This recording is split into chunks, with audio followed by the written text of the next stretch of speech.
Ang pagkakasulat ng El Filibusterismo, ibinuod ni Leomar G. Mercado. Sinimulang isulat ni Jose Rizal ang El Filibusterismo nang siya ay nasa London, England noong 1890.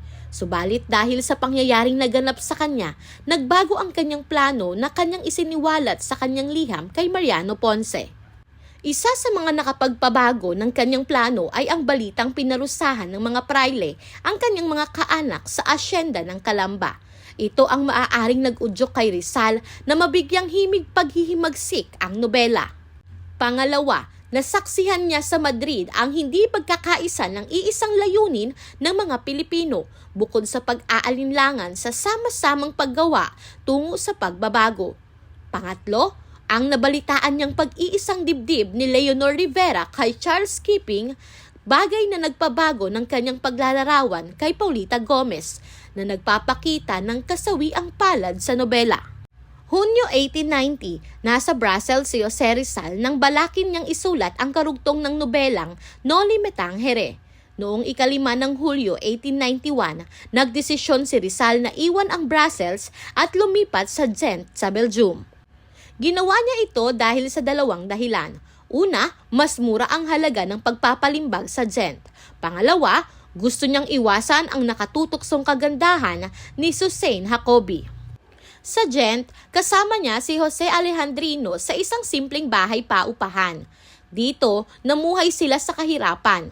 Hindi regular na dumadating ang tulong mula sa Samahang Sibiko sa Maynila na nagbibigay ng suporta sa mga Pilipinong nasa Madrid. Hindi pa rin nakokolekta ang bayad para sa nobelang Noli at ang pera mula sa kanyang mga magulang ay hindi regular na dumadating.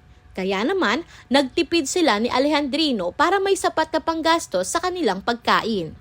Ang ganitong kalagayan habang sinusulat niya ang El Fili, marahil ay ang nakatulong sa pagbibigay ng malungkot na tono sa nobela. Nangutang siya kahit kanino upang maipalimbag ang kanyang nobela. Si Valentin Ventura ang nagpahiram sa kanya ng 150 piso para sa pagpapalimbag nito. Matapos ang 1 taon, natapos ni Jose Rizal ang El Filibusterismo sa kabila ng kanyang mga paglalakbay at iba pang mga gawain. Noong Agosto 1891, isinumite ni Rizal ang manuskrito ng El Filibusterismo sa isang imprenta sa Ghent. Ngunit nagkaroon ito ng mga patigil-tigil at nagtagal ang pag-imprenta dahil sa kakulangan niya sa pera. Gayunpaman, nailathala ang nobela noong Setyembre 18, 1891. Tulad ng Noli Me Tangere, itinuturing na subversibo ng mga Espanyol sa Pilipinas. Lalo na ng mga praile ang El Filibusterismo. Nang bumalik si Rizal sa Pilipinas, siya ay dinakip, ipinatapon sa dapitan noong Hulyo 15, 1892 at binitay noong Disyembre 30, 1896 bilang bahagi ng pagsiklab ng himagsikang Pilipino. Malaki ang suspetsya ng mga Espanyol na kahit hindi siya tunay na kasabwat, ang kanyang pagsusulat ay maaaring nag-udyok sa malawakang pag-aalsa ng mga Pilipino.